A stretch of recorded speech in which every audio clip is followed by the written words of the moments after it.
قرآن مجید فرقان حمید میں ہر مسئلے کا حل موجود ہے۔ اللہ تبارک و تعالیٰ نے اس کتاب میں بڑی برکتیں نازل فرمائی ہیں اور اس کا پڑھنے والا کبھی محروم نہیں ہوتا۔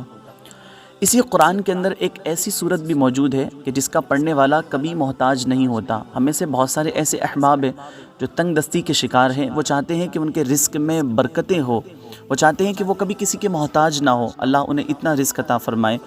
تو اس قرآن کے اندر ایک ایسی صورت بھی موجود ہے، اور اس قرآن کو پڑھنے کا فائدہ یہ ہے کہ بندہ جب اس قرآن کو پڑھتا ہے تو اسے پڑھنے کا ثواب بھی ملتا ہے، اس کے علاوہ اللہ اور اس کے رسول صلی اللہ علیہ وسلم کی رضا حاصل ہوتی ہے، اور جس مقصد سے پھر وہ دعا کرتا ہے اللہ تبارک و تعالیٰ اس مقصد میں کامیابی بھی عطا فرماتا ہے۔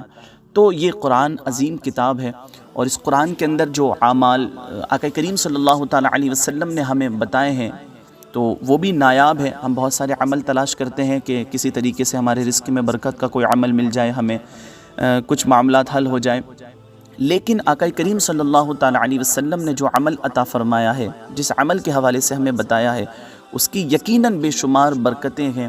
اور اس صورت کے بارے میں، جس صورت کا ہم ذکر کر رہے ہیں کہ جس صورت کو پڑھنے والا کبھی کسی کا محتاج نہیں ہوتا ہے، آئیے ہم نبی کریم صلی اللہ تعالیٰ علیہ وسلم کی حدیث مبارکہ سنتے چلیں۔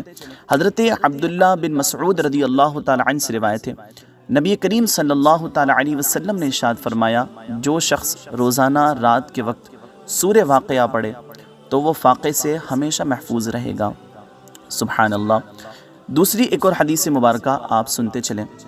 حضرت انس بن مالک رضی اللہ تعالیٰ عنہ سے روایت ہے، نبی کریم صلی اللہ تعالیٰ علیہ وسلم نے ارشاد فرمایا، اپنی عورتوں کو سورہ واقعہ سکھاؤ، کیونکہ یہ سورۃ الغنا یعنی کہ محتاجی دور کرنے والی صورت ہے۔ سبحان اللہ۔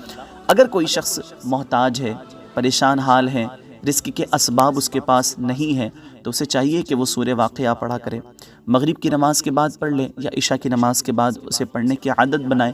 انشاءاللہ الرحمن کچھ ہی دنوں میں وہ دیکھے گا کہ اللہ تبارک و تعالیٰ اس سورت کو پڑھنے کی کتنی برکتیں اسے عطا فرماتا ہے، اور رزق میں کس طرح برکتیں نازل ہوتی ہیں، اور وہ بندہ کبھی کسی کا محتاج نہیں ہوگا۔ تو ہم میں سے ہر کسی کو چاہیے کہ ہم اس پر عمل کریں۔